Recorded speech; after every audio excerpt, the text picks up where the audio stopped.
Что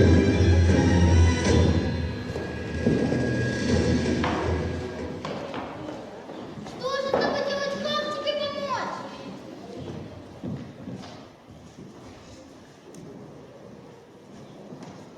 Вы здесь помочь? А я пойду и приведу от всякой проведите.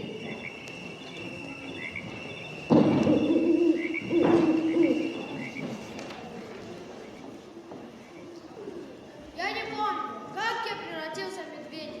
Это было как во сне. Сначала я ходил в стороне, затем приблизился. Они приняли меня как родного. Я научился охотиться на мышей. Слушаюсь, куда крадется мышь, и прихлопываю своими лапами. Фу, какая гадость! Ты их ел? Нет, только играл. Я ел съедобные травы, ягоды, мед, грибы. А как же ты пережил зиму? Когда стало очень холодно, я забрался в просторный берлогу, где спала медведица. Я привыкал к медведям, но все равно мне было страшно.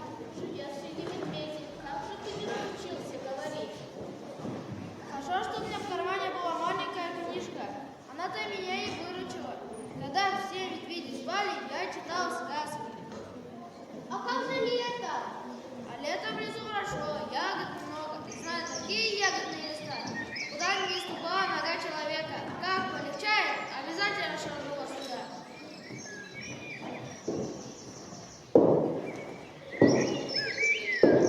Доброго утра! Доброе утро, дедушка! Я знаю, кто превратил тебя в медведя. Это леший, который влюбился в свою мать, но она отказалась выйти за него замуж. Только я не помню, где он живет. Я знаю, где леший живет. Тогда пойдем к нему, разбудим и поговорим.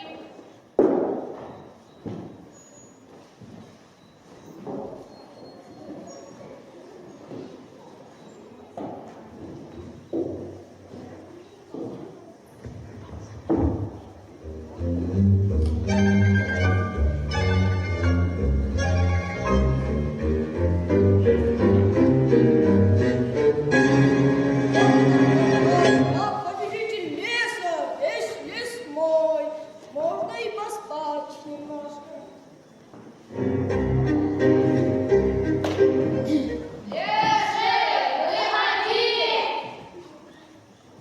А ну, преврати меня обратно в человека. Ладно, ладно, все равно люди приняли тебя за своего. Ну, пойдемте, сама, иди.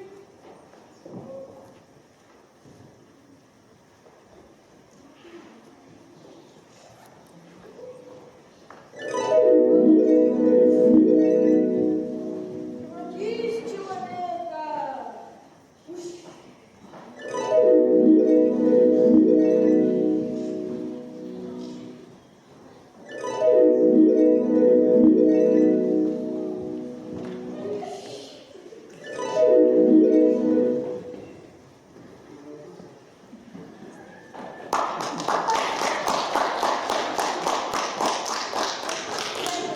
Я тебе подарю 3 белых лошадей.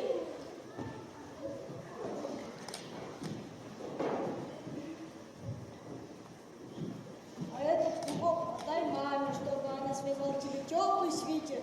Зимой понадобится. Ну так уж и быть, прощайте. Я сказала, куда те самые ягодные леса. Ну что ж, пошли.